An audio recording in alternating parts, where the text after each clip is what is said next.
कहानी नंबर 200। मांस की कीमत। एक बार एक राजा ने अपनी सभा से पूछा कि देश की भोजन संबंधी समस्या को सुलझाने के लिए सबसे सस्ती वस्तु क्या होगी। मंत्रिपरिषद और अन्य सदस्य सोच में पड़ गए, क्योंकि चावल, गेहूं, ज्वार, बाजरा आदि तो बहुत श्रम के बाद मिलते हैं, और वे भी तब जब प्रकृति का प्रकोप ना हो। ऐसी हालत में अन्न सस्ता हो ही नहीं सकता।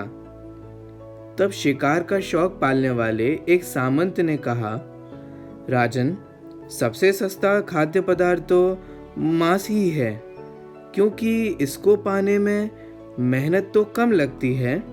और सभी ने इस बात का समर्थन किया, लेकिन प्रधानमंत्री चुप थे। तब सम्राट ने उनसे पूछा, आपका इस बारे में क्या मत है।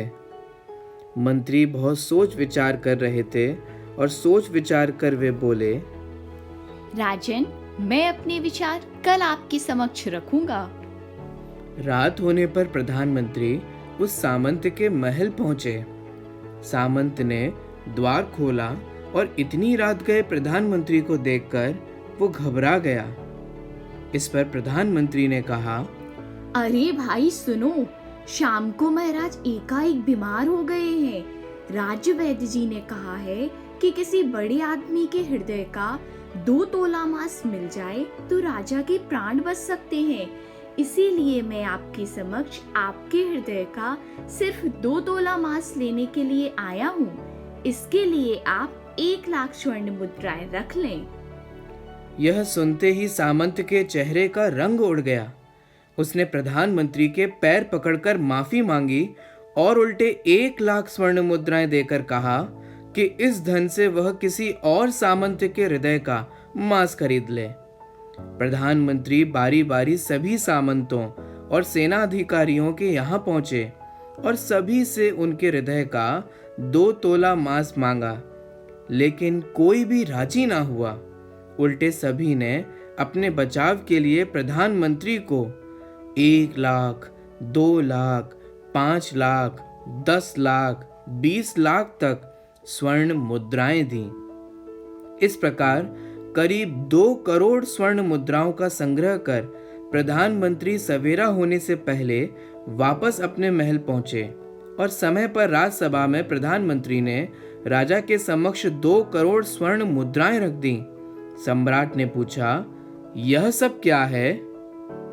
राजन, 2 तोला मांस खरीदने के लिए इतनी राशि इकट्ठी हो गई, फिर भी 2 तोला मांस नहीं मिल सका। अब आप स्वयं विचार करिए कि मांस कितना सस्ता है। जीवन अमूल्य है। हम यह ना भूलें कि जिस तरह हमें अपनी जान प्यारी है, उसी तरह सभी जीवों को अपनी जान उतनी ही प्यारी है, लेकिन वो अपनी जान बचाने में असमर्थ हैं, और मनुष्य अपने प्राण बचाने के लिए हर संभव प्रयास करता है, बोलकर, रिझाकर, डराकर, रिश्वत देकर, आदि आदि। पशु तो न बोल सकते हैं और ना ही अपनी व्यथा किसी को बता सकते हैं।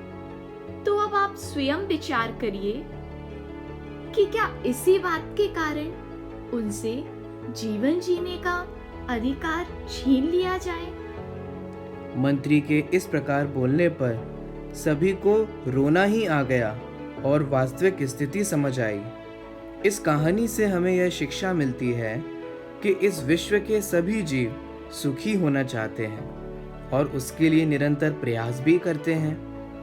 हमें हमारे ज्ञानी गुरुजन भी सुखी होने के लिए न्याय नीति पूर्वक ही जीवन व्यतीत करने की शिक्षा देते हैं। वह हमें बताते हैं कि सभी जीवों में भगवान बनने की सामर्थ्य है।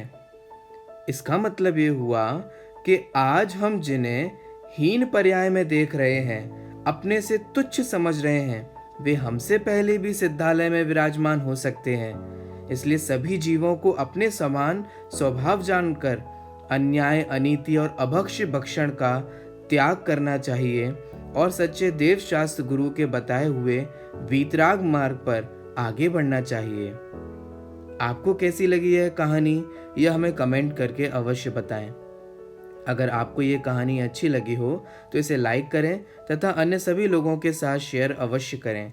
आपने इस कहानी को अंत तक देखा, अतः हृदय से बहुत बहुत धन्यवाद।